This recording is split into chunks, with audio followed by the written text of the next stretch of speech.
Hi there, my name's Jane Prescott, and together with Laura Plotnick-Jones, Anne-Celine Castellino and Jenny Roden, we make up CJJL Associates. We are English language teachers with a number of years of experience teaching Ielts courses and producing resources for teachers and students. We're looking forward to sharing our knowledge and our experience of the listening test with you over the next hour or so during this masterclass, brought to you by IDP, proud co-owner of Ielts. You'll be hearing from my colleague Laura later on.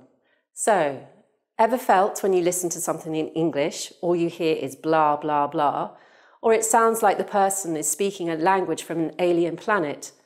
Well, you're not alone. Many learners lack confidence in their listening skills.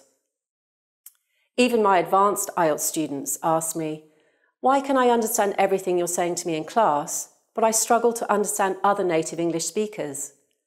Well, the truth is that in class, as a teacher, I'm probably speaking a little slower than if I'm speaking to my best friend. I'm ensuring I pronounce my words clearly and distinctly.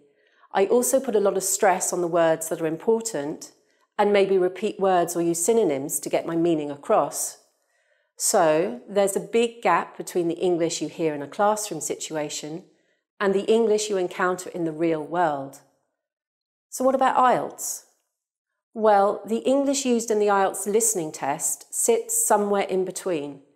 It's not completely authentic, but it's also not abnormally slow or simple. This means that if you want to do well in the Ielts listening paper, it's important you take a two-part approach when preparing for the test. Firstly, by doing practice tests and mastering the techniques to answer the different questions, and secondly, by exposing yourself as much as possible to a variety of native speakers using authentic natural English at a normal speed, either out in the real world or in the internet. In this masterclass, we're going to give you all the tips and strategies you need to succeed in the listening test. We'll be looking at each section of the test in detail, then teaching you how to answer some of the different question types. Lastly, in the final part of this masterclass, we will show you how you can improve your general listening skills and the resources that are out there to help you. So what is the Ielts listening paper all about? Well, it's designed to test a range of listening skills that you would need to live, work, or study in an English-speaking environment. This means that you need to be able to understand different types of spoken English in both formal and social situations. Basically, the different sections and questions in the listening test are assessing how well you can do the following three things. Number one, understand main ideas and specific factual information, such as dates, names, and numbers. Number two, recognize the opinions, attitudes, and purpose of a speaker. How do they feel about what they're saying? And number three, whether you can follow the development of an argument, like an academic talk or a lecture you might hear at university. As well as your listening skills, the paper is also testing your knowledge of certain grammatical areas, the accuracy of your spelling, and whether you have good reading and paraphrasing skills. In other words, can you read something and then understand when you hear it said in a different way? So because it isn't a hearing test, but a test of your understanding of spoken English, your range of vocabulary is also being tested, which means you will hear lots of synonyms, words with a similar meaning, in both the recording and the questions. So to do well, you need to practice listening to as much English as possible in different situations, and also increase your range of vocabulary. The format of the test is the same for both the academic and general training modules. The total length of the listening paper is 40 minutes, 30 minutes actual listening time with an extra 10 minutes at the end. You're given a booklet with all the questions in and an answer sheet. Use your extra 10 minutes at the end to check your answers and transfer them to the answer sheet. The test is broken up into 4 sections, which get progressively more difficult. So section 4 is harder than section 1. The recordings feature native English speakers from a variety of English-speaking countries, such as Australia, Canada, or the UK, but they will always be clear and easy to understand, and you will not hear them make any grammatical mistakes. There are 10 questions in each section, and sections 1 to 3 are divided into 2 groups of between 4 to 6 questions each. There is a short pause of 20 seconds in between each group of questions to give you time to read the next set of instructions and the next group of questions. You also have 30 seconds before the beginning of sections 1, 2 and 3 to look at the questions and read the instructions carefully, plus time at the end of each section to check your answers. However, for section 4, the questions are not divided into 2 groups, so there is no pause. But you have longer at the beginning of this section, 40 seconds, to read the instructions and the questions carefully. It is important to know that you hear the recordings only once, and that both American and British spelling are acceptable. Finally, before the audio for section 1 begins, you'll be played some standard instructions about the format of the listening test. Use this part of the recording to check the quality of the audio. If you have a set of headphones, are they working correctly? If you're listening to a CD, player or a similar device placed in the exam hall, is the volume loud enough? Is the audio clear enough?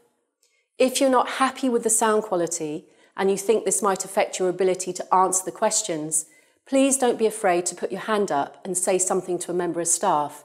This will be your last opportunity to do so before the test finishes. So what should you expect in each section? Well, each section of the listening paper has a different focus. Section 1 is a conversation between 2 people set in an everyday social situation. The first few questions will typically involve these 2 people exchanging basic information, such as a name, on or address. For example, you might hear someone booking something over the phone or confirming details of a reservation. So you need to be familiar with listening to names, numbers and dates, etc. This is the easiest part of the listening test, as the topic will be about something you would do in your normal daily life. So be sure to get these questions right. To help you relax and focus, you will also be given an example question and answer at the beginning of this section, which you don't get for the other 3 sections. Questions 11 to 20, or section 2, will be a monologue. You will hear one person giving information on an everyday subject, for example, someone talking about a local event, or a guide giving a tour around a building. And because you might hear someone providing directions or describing where things are located, make sure you are confident in following directions to places and that you have revised the vocabulary related to place and location. We will look at this in more detail later on in this masterclass. By contrast, section 3, questions 21 to 30, is a conversation between up to 4 people set in an educational or a training context. For example, it could be a university tutor and student discussing an assignment, or a group of students discussing a project. This section is noticeably more challenging because the vocabulary can be more difficult, the topic's more complicated, and there are more speakers involved in the discussion, which makes it harder to follow. It may help you to follow the structure of the discussion if you familiarise yourself with the vocabulary to do with education, studying, or giving presentations, as these are often mentioned. Section 4 will be a monologue in an academic situation, such as a lecture at university. The topics are wide-ranging, anything from the history of the guitar to talk on plants that changed the world. But don't panic, you don't need to have any specialised knowledge of the subject. Theoretically, this is the toughest passage in the listening test for most students, because the language would be more difficult than the previous ones, and the structure of the lecture may be more complex and challenging to follow. Also, there is no break in the middle, so you have to concentrate for longer and answer all 10 questions in one go. To help you with section 4, get used to listening and focusing on longer English passages of about 7 minutes length, making notes as you go along so you can summarise what was being said. Some of my students ask if they will get every type of question in the test. The answer is no, but each section usually contains a mixture of different types of questions, which could include these on the screen now. Although these question types look very different, in reality, they fall into one of 2 categories. You are either choosing the correct answer from a list of options written on your question booklet, basically variations of multiple choice questions, or they are gap-fill type questions. Later on in the masterclass, we will give you some tips and practice on how to answer some of these different types of questions. So in terms of how you are scored, each of the 40 questions is worth 1 mark. Depending on how many questions you answer correctly, you can receive a band score of between 1 and 9, including half band scores such as 5.5, which is the same scoring structure for all parts of the Ielts test. The following conversion table on screen will help you to calculate your Ielts listening score, and you'll find a copy of this in your Masterclass pack. If you are finding it difficult to get the score you want for the listening paper, you need to realise that it's not going to improve simply by doing more and more practice tests. So to improve your score, have you analysed where you went wrong by looking at the transcript and comparing your answers with the correct ones? Is it a particular section of the test or a particular type of question you have problems with? Or do you find it difficult to focus for the whole 30 minutes and end up missing answers? Or maybe you're struggling to understand what is said because of the way native English speakers connect their words when they speak naturally. Or maybe some of the problems you might be having could be down to how you are approaching the listening test. In other words, your technique and your exam strategy. So, in the next part of this masterclass, we are going to talk about some of the strategies that will help you get more correct answers. The first is maximising your pre-listening time in the test. You will be given some time, normally 30 seconds or 40 seconds before section 4, to read through certain questions before the audio is played, and it is important that you use this time wisely. So now it's over to Laura to look at what you should be doing before you actually listen to the recordings. Before we go any further, you might find it useful to locate the Section 1 question paper in your Masterclass pack. The first thing I always get my students to do is to go through the question paper and locate the group of questions they need to answer first. So, if on the paper it says this, have you found questions 1 to 8 on the paper? They might all be on the first page of your question booklet, but they're not always together like this. Some of them might be hiding on page 2. Just check that you know where they are before the audio begins. The next very important thing is to make sure you understand the instructions. Let's illustrate this using an example question paper from section 1 of the test. First of all, we can see that this part of the paper includes questions 1 to 8. That means the first audio clip that you hear will enable you to answer questions 1 to 8 only. So these are the questions you need to look at before the audio starts. We can also see a word count here, no more than 3 words and/or a number. When writing down your answers, it's important that you don't go over these word counts because you will lose marks. We'll look at this in more detail later. Another tip to help you maximise that pre-listening time is to take note of any headings above the questions. Going back to the section 1 form, you'll see a very clearly presented heading. Packham's Shipping Agency Customer Quotation Form. Try and use these headings and the format of the first few questions to predict what the audio will say. Ask yourself, how many speakers will there be? Who will they be? For example, students, lecturers, shop assistants, company employees. Where will they be at the time of speaking? Maybe on the phone, in a library, in a lecture theatre, for example. This will help you to activate all the vocabulary you already know on this topic, which will allow you to focus more on the audio when it starts. By doing this, hopefully you will understand the language used that little bit more easily. Let's try that with the same question paper. If you want to practice this, firstly, make sure you have downloaded this question paper from the Masterclass pack. Secondly, copy the table on the screen into a notepad and pause the recording for 20 seconds. Make a note of your predictions in the table. You will hear a telephone conversation between a customer and an agent at a company which ships large boxes overseas. Good morning. Packham's Shipping Agents. Can I help you? Oh, yes. I'm ringing to make inquiries about sending a large box, a container, back home to Kenya from the UK. Yes, of course. Would you like me to try and find some quotations for you? Yes, that'd be great. Thank you. If you predicted some of the following information, you did well. Another useful pre-listening tip to help you focus your mind before you hear the audio is to quickly skim through the questions, underlining key words. This is particularly useful for the sentence and summary completion or multiple choice questions when you've got quite a lot of text to read. Have a look at these questions from section 3 of a listening paper.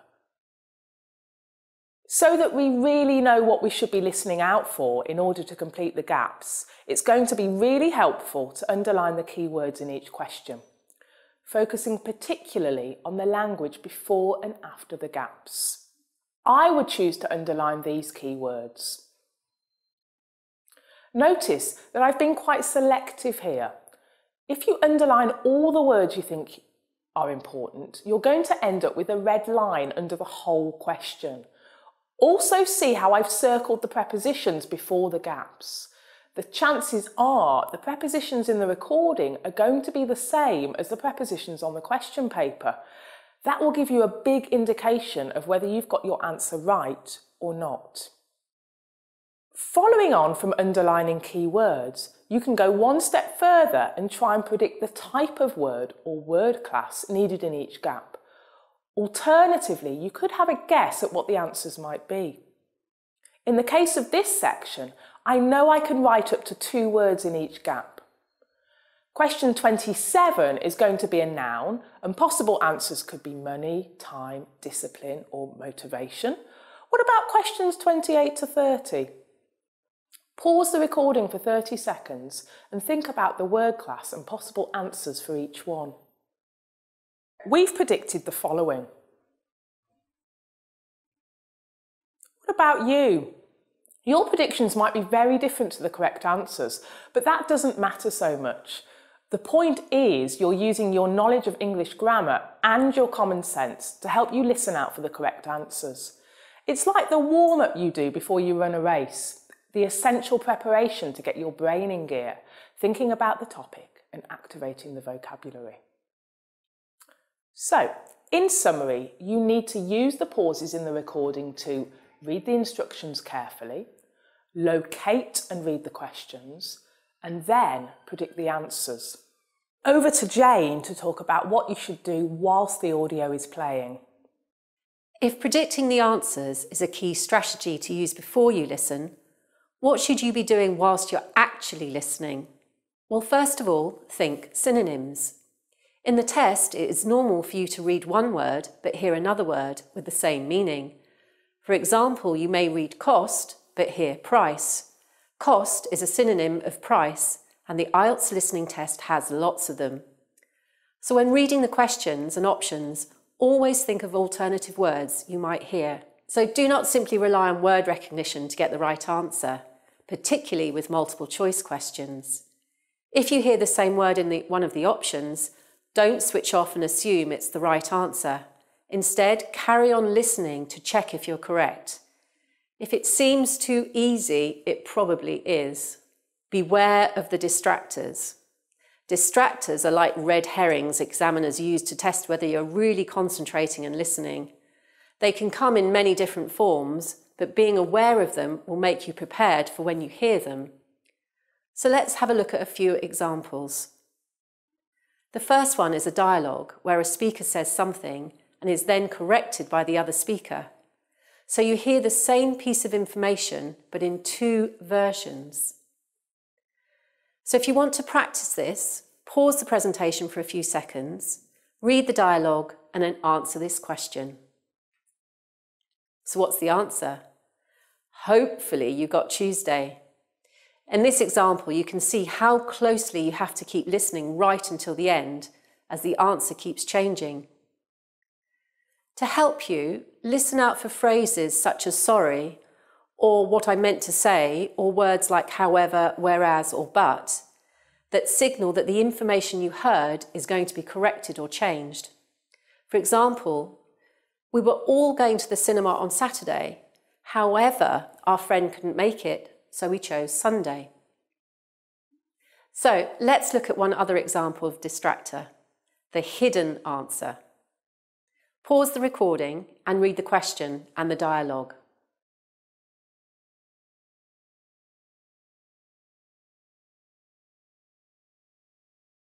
So the answer is C, 2 weeks, or a fortnight. But you actually heard 7 and 10 and a week. but these are not the right answers. They are the distractors with the correct answer hidden in the phrase fortnight. It's easy when you see the answer written down in front of you, but not so easy when you only hear it once. So, as part of your practice in the run-up to test day, have a look at a few transcripts, underline the answers, and then look at the distractors that come before or after the answer. The more you do this, the easier it is to recognise the different types of distractors so you won't fall for them. The next strategy you need to do while listening involves a bit of multitasking, listening out for the answer to one question, but also reading 2 questions ahead. So you're listening out for the answers to these 2. This is important because there are often long gaps between the answers, or they may come close together, particularly in section 1. This strategy works because Ielts listening questions always provide contextual clues to help you know where you should be in the passage. And to help with this, use your pencil to rest on the question you're answering whilst looking ahead at the next 2 questions. The next strategy is to listen out for signalling words and phrases. For example, firstly, next, in summary, moving on, etc. These will help you track which stage you are at in the passage and signal a possible change in topic or that you've moved on to a new question. So listen out for a clarifying phrase such as that is, or by that I mean, or in other words, as this could be a clue that the answer is coming. Also, the answer is often said louder and clearer than less important information. As well as tracking, it's important that you write down any possible answers as you hear them. It's okay to write an answer and then cross it out when you hear the right one.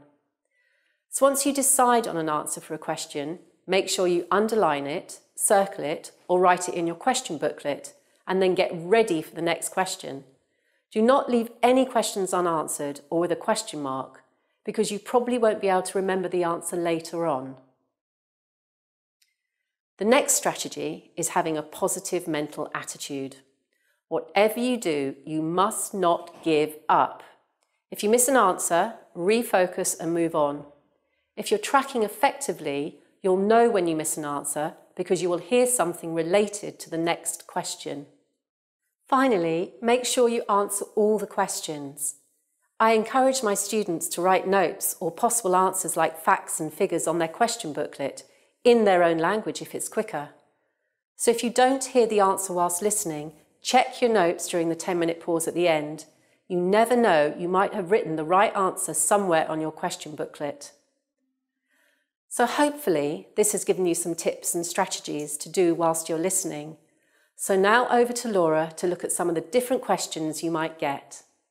In the next section of this masterclass, we're going to look at specific strategies and tips to help with some of the different question types in the Ielts listening test and give you an opportunity to practice some of them too. Let's start with some questions from section 3, multiple choice questions. Look at the question on screen now, which you'll also find in your pack. Before the audio begins, let's prepare. First of all, double check the instructions. How many answers should we provide per question? 1 answer only. And in what format should we present our answers on the answer sheet? We need to write either A, B or C. Now, pause the recording for 20 seconds and underline the keywords in the question stems. Also try and read through the possible answers to each question very quickly, although you'll have a bit more time to do this once the audio begins. We've underlined the following keywords in the question stems. What did you have? Now, let's listen to the audio and make a note of your answers. Good. Well, that's a great help. Now, last time we met, you mentioned doing team management, didn't you? That's right. I'm still quite keen on the idea. The trouble is that because of changes in the content of various courses, team management overlaps with the Introduction to Management course you took in your first year. So what you learned from it would be too little for the amount of time you'd have to spend on it. I'll drop that idea then. Have you had a chance to look at the outline I wrote for my finance dissertation? I left it in your pigeonhole last week. Yes. Why exactly do you want to write a dissertation instead of taking the finance modules? It'll be pretty demanding. Well, I'm quite prepared to do the extra work because I'm keen to investigate something in depth, instead of just skating across the surface. I realise that a broader knowledge base may be more useful to my career, but I'm really keen to do this. Right.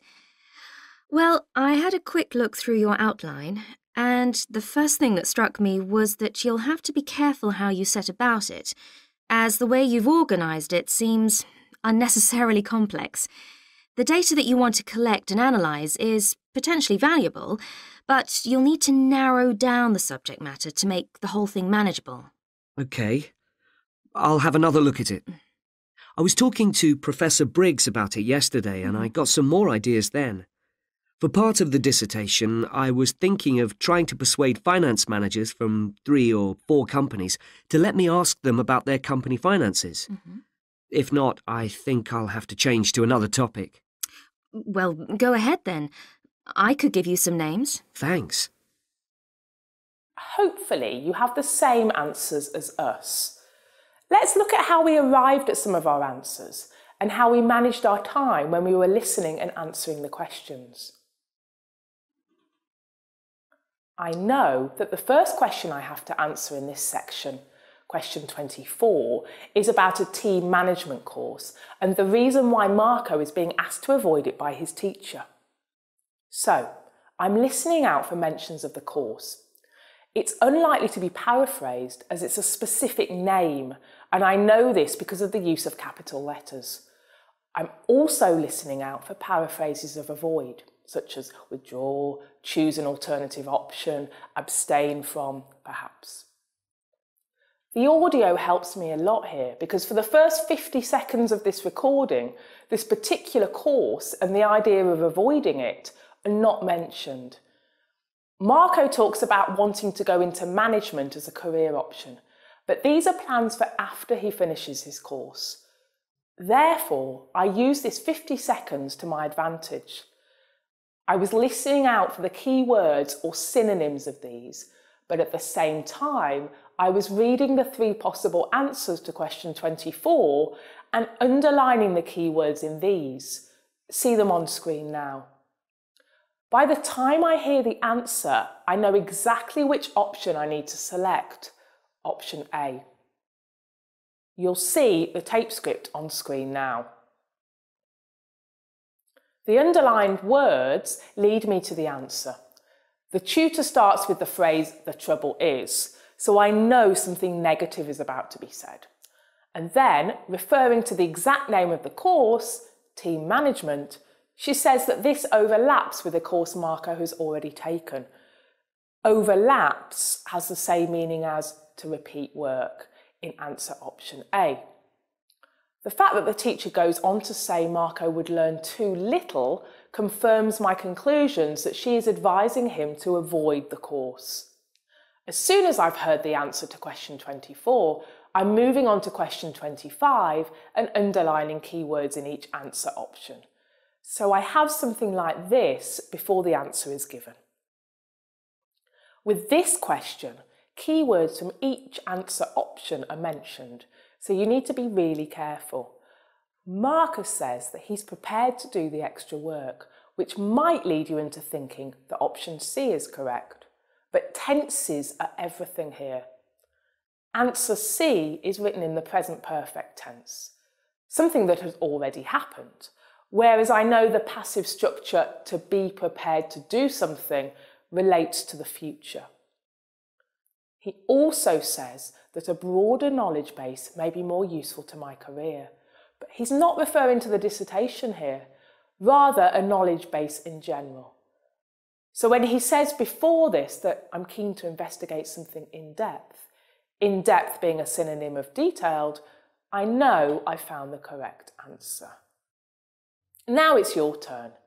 You have the answers to question 26 and 27, which are also on screen now. Go back and listen to the audio again, or download the tape script in your master pack and try and explain why these answers are correct. This is a very useful exercise to do with any listening practice you do at home. So, That's the strategy to answer multiple choice questions. But before we move on to the other question types, let's have a quick look at some questions that are similar to traditional multiple choice ones. The first is what we call selection. An example is on screen now. As with regular multiple choice questions, you need to simply circle 2 answers instead of just 1, and write 1 letter per line when you transfer your answers to your answer sheet. Each option is worth 1 mark. Candidates can sometimes get confused with this, and they ask in which order should they write the letters on the answer sheet. Sometimes candidates write both letters for questions 5 and for question 6, but this should be avoided. What you should do is, if the answer is A and C to the above question, write A on one line and C on another, shown on the screen now. The other type of multiple choice question to be prepared for is what we call matching. Here you have to match the projects in question 26 to 30 with a time frame A to C. It's very important that you give a letter A to C as an answer to each question, and you don't waste time writing the answer in full, for example, at present or in the near future. The other important thing to remember is that you can and have to choose the same option more than once. In fact, sometimes the examiner can choose that same answer 3 or 4 times, so don't get put off. In summary, when practicing multiple choice questions, follow our simple tips. Now over to Jane to talk about map and diagram labelling questions. Often you might see a picture of a map or a plan which you have to label. These can occur in any section of the test, but are often found in section 2. With a map or a plan, you will be listening to one person giving information about an outside area like a park, or someone showing a group around a building. So you have to identify the different parts of the map or plan by understanding a description or by following directions. There are usually between 5 and 7 questions to answer about the map or plan, and then some additional questions such as multiple choice questions or short answer questions either before or after the map or plan. Sometimes you might have to label a diagram of something like an engine, or listen to a description of a process like this one. Don't panic if it looks complex.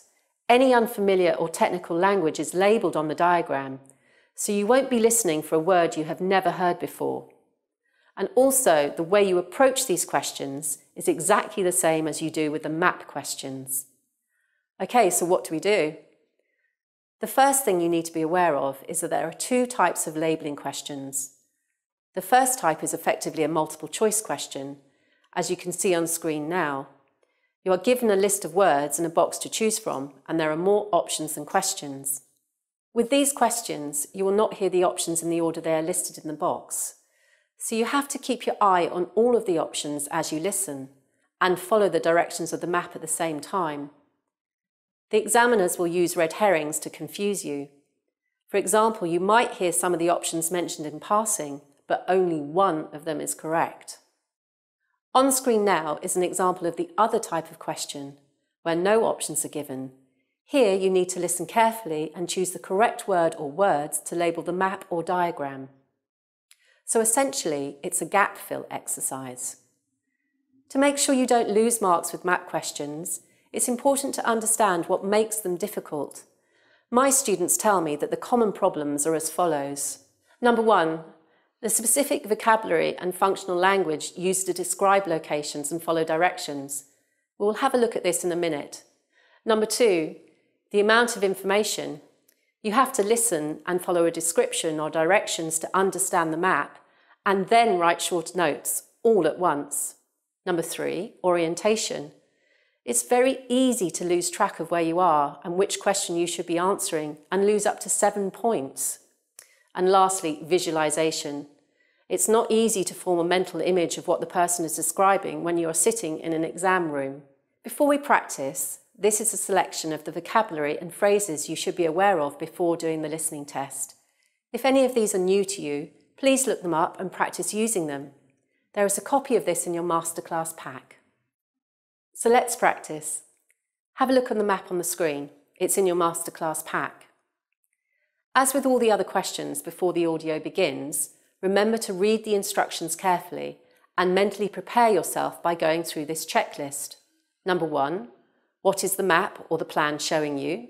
2, do you have to choose your answer from options or listen out for the words? And how many questions are there? 3, what is the starting point and where is it located? Are the answers in a clockwise or an anti-clockwise direction? Next, look at what features are marked on the map, for example, names of buildings, such as the information point.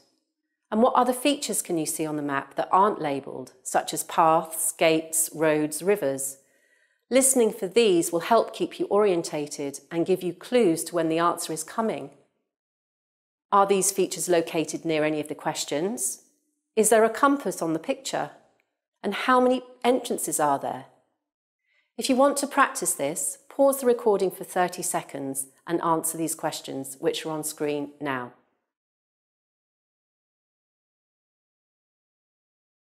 So here are the answers to the questions. Did you manage to answer them in 30 seconds? If not, don't worry. With practice, it gets easier.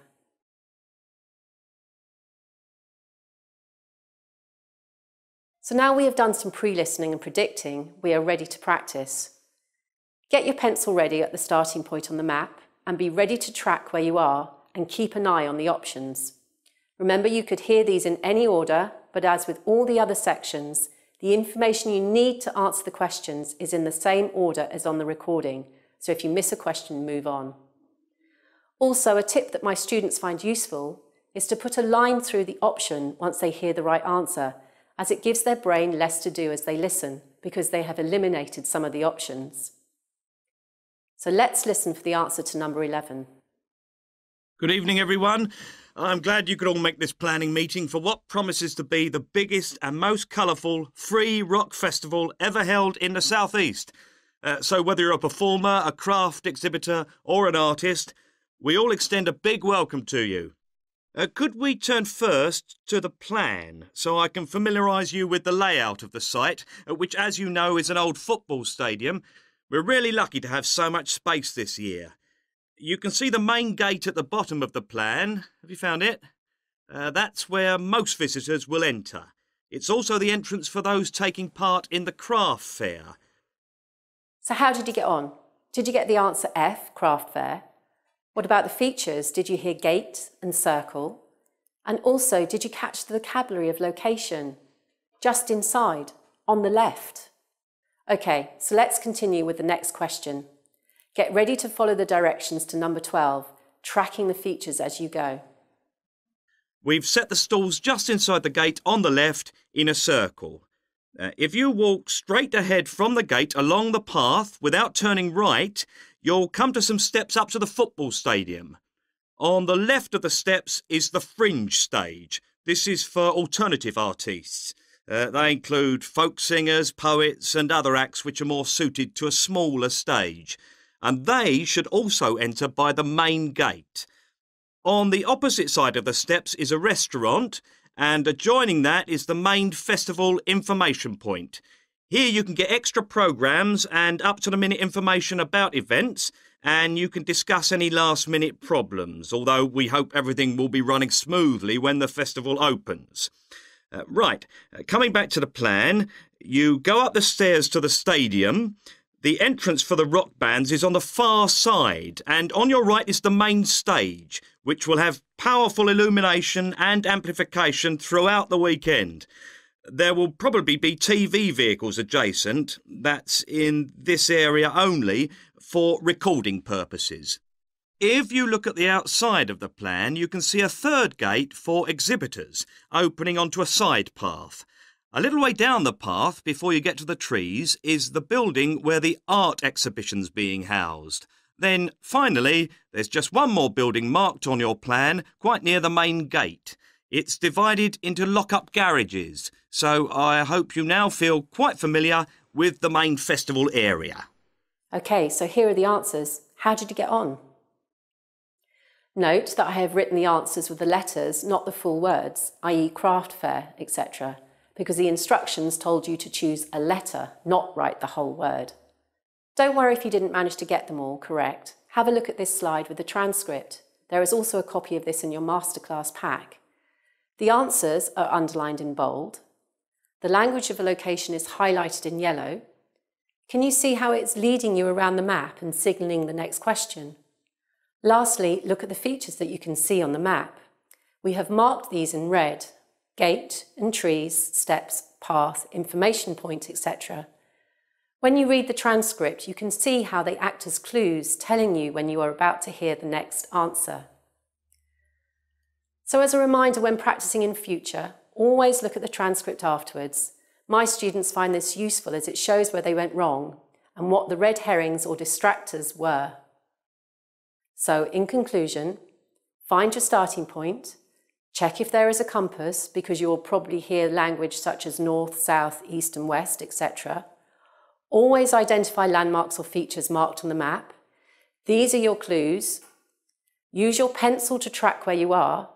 And if you're not sure which answer to choose when you're listening, write down both, as you can always change your mind later. So over to Laura to talk about short answer questions. The strategies you can use to help you with short answer questions can also be used for summary completion exercises or forms. Let's take a look at these questions from section 2 of a practice test. The first thing I'm going to do, as with all question types, is read the instructions carefully. I especially need to know how many words or numbers I can use in each gap. In this case, it's 3 words and/or a number. I then need to double check how many answers I need to provide for each question. I can see here that I need to find 2. And by underlining the keywords in the question stem, I know that they should refer to difficulties involved in making social contact. For that extra level of preparation, I can jot down a few synonyms of each of the key words. Remember, the recording is likely to paraphrase these keywords.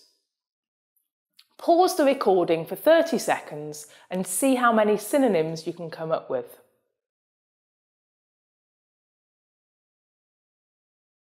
We thought of these. Are yours similar?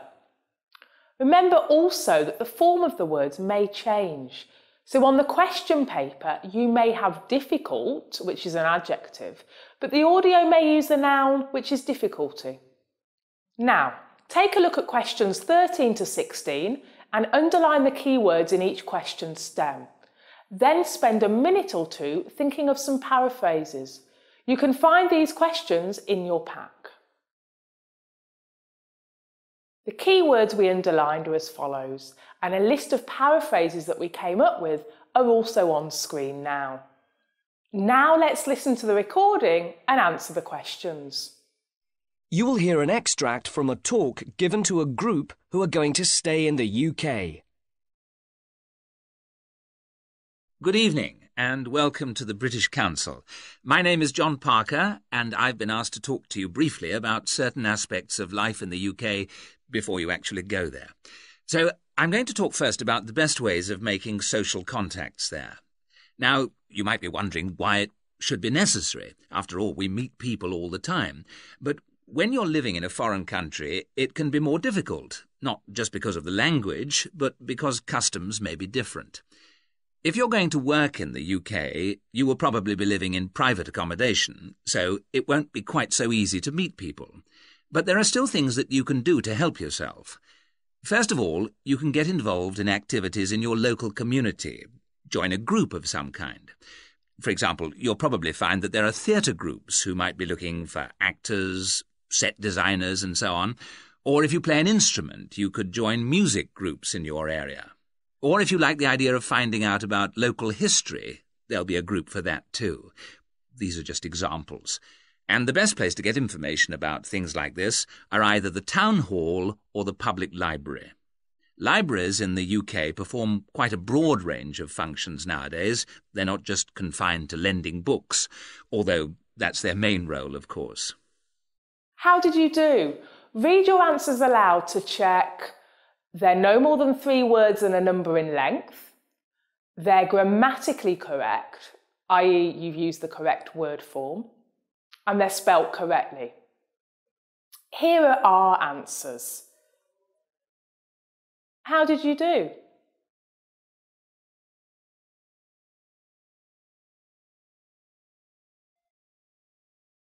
We hope our tips help you to get these right. One other thing you can try is guessing the possible answers once you've underlined keywords. The same strategies should be used for summary and sentence completion questions, like the ones on screen now. One extra tip for these question types is to read the whole text through with your answers at the end of the test, before transferring them to the answer sheet.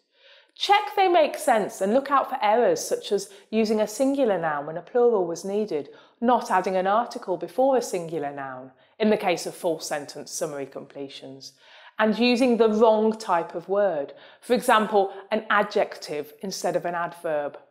To summarise, for short answer questions or summary and sentence completion questions, your top tips are: Number 1, read the questions carefully and make sure you know how many words or numbers can be used in each gap. Number 2, underline the keywords in the question stems before the audio begins. Number 3, try and guess what some of the missing words might be using clues on the question paper such as headings or the keywords you've underlined. Number 4, listen out for synonyms of keywords. The audio will often paraphrase the words on the question paper.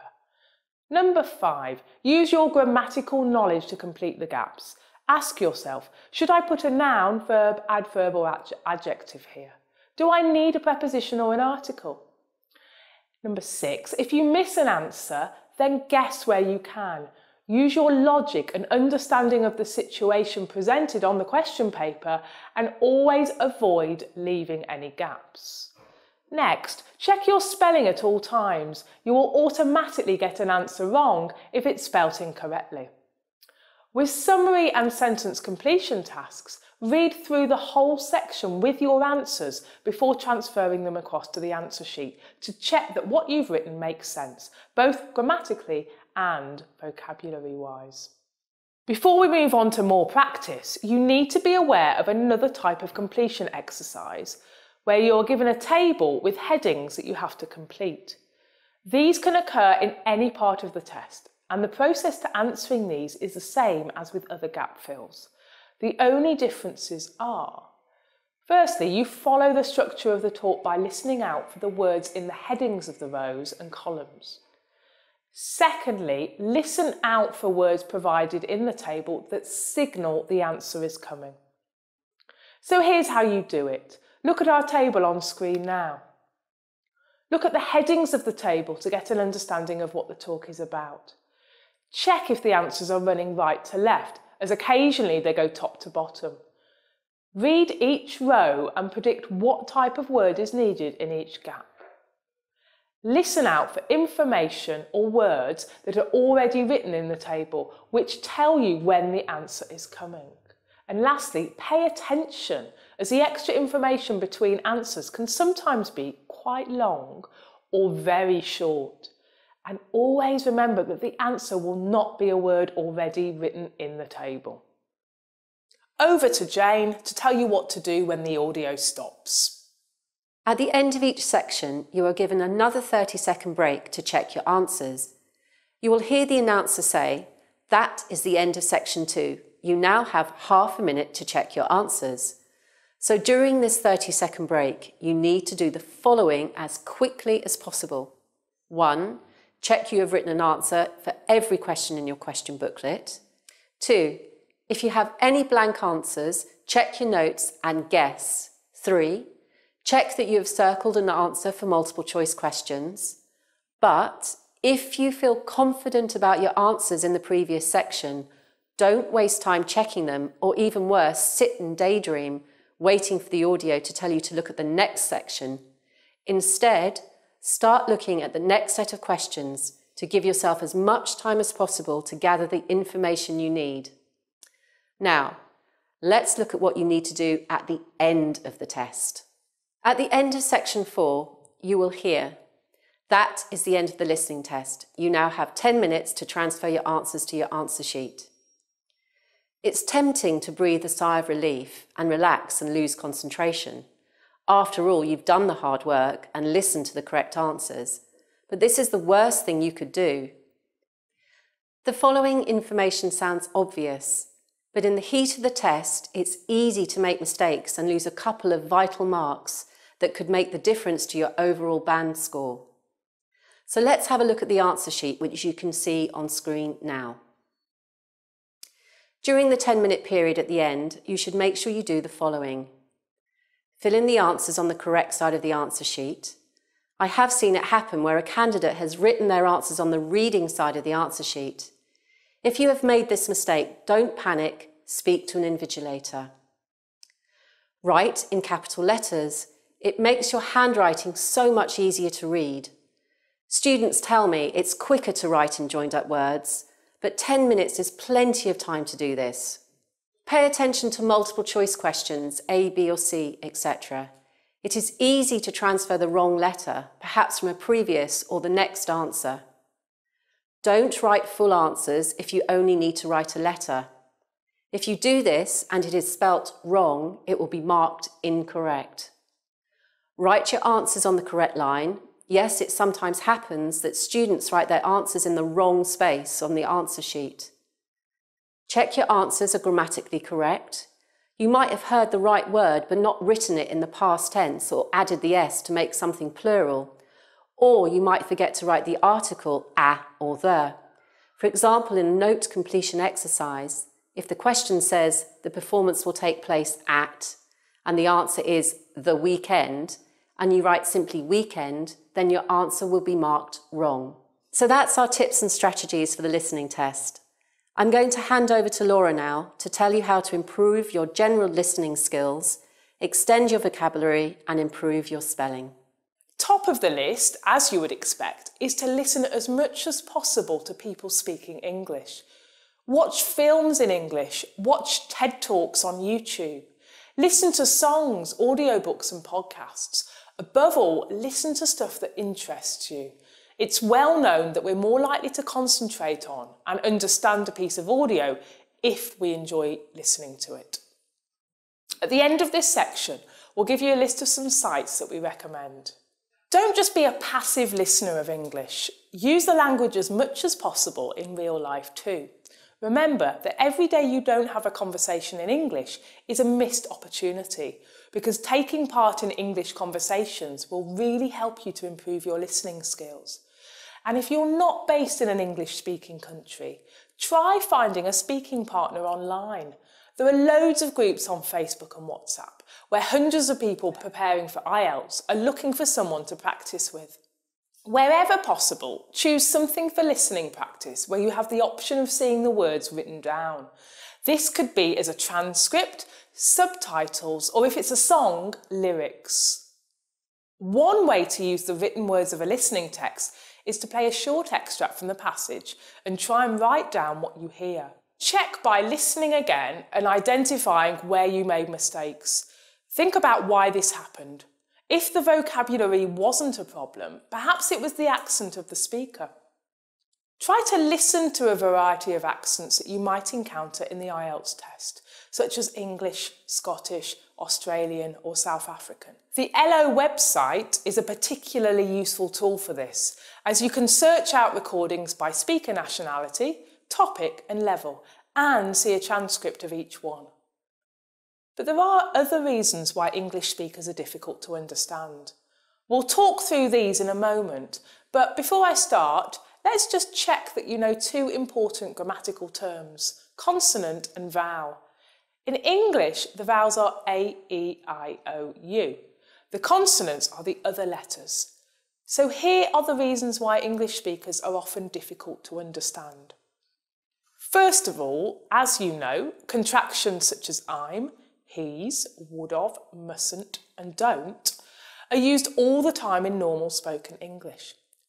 These make it easier and quicker for the speaker to say the words, but they can sometimes be difficult to hear because they are not stressed. For example, I've passed my exam and I passed my exam. In the first sentence, the speaker is bringing you good news, to which you should respond, "Really? That's fantastic." In the second sentence, the speaker is simply updating you. Contractions are a way of merging sounds together. It's one feature of connected speech which fluent speakers use continually. Unlike in many languages where each syllable is pronounced, fluent English speakers will blend vowel and consonant sounds together. Here are some other examples of connected speech. Words that begin with a vowel are linked to the consonant sound that comes before. So what is it becomes what is it? When a word ends in a consonant and the next word begins with one consonant is dropped. For example, in the sentence, I must go, the T in must is not pronounced. Another example would be standby. I bought a standby ticket. Here, the D in stand is not pronounced. If the consonants in question are the same, this can lead to confusion, even for native speakers. For example, red eye. Is this about colour or a problem with photography? Red eye. Sometimes one word ends in a vowel and the next word starts with another vowel. In these cases, another sound is added to smooth the transition. For example, a media event. The R sound is inserted, so it becomes a media event. Tea or coffee becomes tea or coffee, with a y sound inserted. Sometimes, when sounds join up, they make a new sound. For example, when we say don't you, we change the t and y sounds to ch. We say would you, not would you, and I wanna instead of I want to. Another area of connected speech which causes difficulties for listening comprehension is weak forms. Many grammar words that do not normally carry meaning, such as prepositions, modals, conjunctions, auxiliaries and articles, are not stressed in a sentence. So in the phrase I can speak, can becomes can, and the emphasis is on speak. I can speak 4 languages. And is another common word which is usually weak. Take, for example, fish and chips. This will become fish and chips when spoken. Examples of other weak forms are was. This becomes was. What was he doing? Or are, which becomes Where are you living now? There are many more features of connected speech that we don't have time to cover in this video. As well as connected speech, another difficulty for listening comprehension is caused by the similarity between the sounds of vowels as well as diphthongs, 2 vowels together, in short words. For example, can you hear the difference when I say pin and pen? Pass me the pin, pass me the pen. Or how about this? He took a ship to America. He took a sheep to America. The best way to learn these is to practice saying them. If you're aiming for a high score, you need to try and get as many of the easy questions correct in part 1. In this part of the test, names of people or places will be spelt out to you, and you will have to write them down. This sounds straightforward, but if you don't know your A's from your I's or your G's from your J's, you might run into problems. The only way you can get better at writing down spell-out names is by practicing. Listen to YouTube videos that sound out the letters you confuse and Google Practice Ielts Listening Spelling for some online practice. Also in section 1, you often have questions involving numbers that sound similar. For example, 30 and 13. Or the numbers might be said in an unusual way. For example, the answer might be 8877, but you hear 8877 instead. Moving on, don't forget that your spelling counts in IELTS listening too. So if you write down a word on your question paper incorrectly, it will automatically be marked as wrong. So if spelling is a problem area for you, here's a few things you can do. Learn the rules. Even though there are exceptions, around 75% of words do follow the spelling rules. There's a sheet in your Masterclass pack of the common mistakes and a reminder of the rules. Study sight or dolch words. These are the 300 most frequent words in English, which make up about 50% of all words found in books for adults. They include common prepositions, verbs, adjectives and articles. Google Dutch word list to see them all. Recognise the use of prefixes and suffixes. These are the letters that are added to the beginning or end of a word in English to change the meaning. For example, careless, review and prehistoric. Read, read and read. The more you do this, the more familiar you will become with spelling patterns and rules in English. Lastly, let's talk about extending your vocabulary. If you don't have a vocabulary notebook where you record new words and synonyms, get one. After all, if you've never seen or read a word before, you're not going to recognise it when you hear it. Group new words by topic. Learn a new word every day by visiting the English Learner's Dictionary Word of the Day with the definition, pronunciation and example sentences. Practice speaking with a friend about an article you have read or something you've seen online, incorporating the new words you've learned. This will help you remember the words and help with your fluency too. We mentioned our recommended sites to help you improve your English at the beginning of this section, and here they are.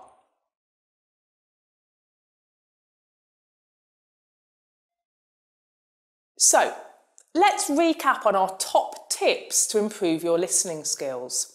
Firstly, listen to as much spoken English as you can and use every opportunity available to have conversations in English. Secondly, where possible, write out your own transcript of what you hear and compare it with the actual one. Learn from your mistakes.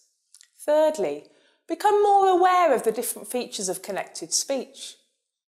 Number 4, practice listening and reading at the same time. This will improve your ability to hear someone speaking at a normal pace, which to the listener can often sound fast. When you learn a new word, don't just check the spelling, check the pronunciation too. Use an online dictionary or ask someone to pronounce it for you. Repeat it and then record yourself.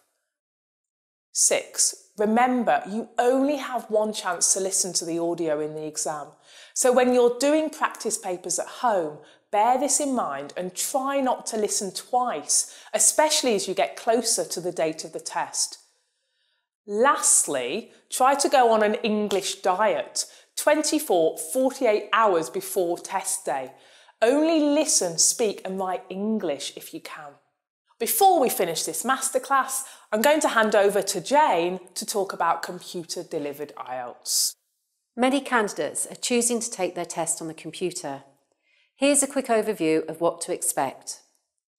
Importantly, the first thing to mention is that the test and the questions are exactly the same. A common myth is that they are different papers and you only have multiple choice questions with CD Ielts. This is not true. In summary, this is what to expect when doing the listening test on the computer. High quality headphones attached to your computer, less distraction than being in a large room. You can control the volume of the recording to a level that suits you. You can type as you listen. You can use the drag and drop button and shortcut keys for speed. And it's important to remember that they eliminate careless spelling mistakes. You can also move back to previous parts of the test to check your answers and highlight keywords in the questions to help follow the recording. You can also highlight answers which you need to check later, and you have 2 minutes at the end to check your answers. To find out more, search for the CD Ielts videos on our YouTube channel. Thank you for watching. We hope you found this masterclass useful. Don't forget to check out the other helpful resources on the IELTS Europe website.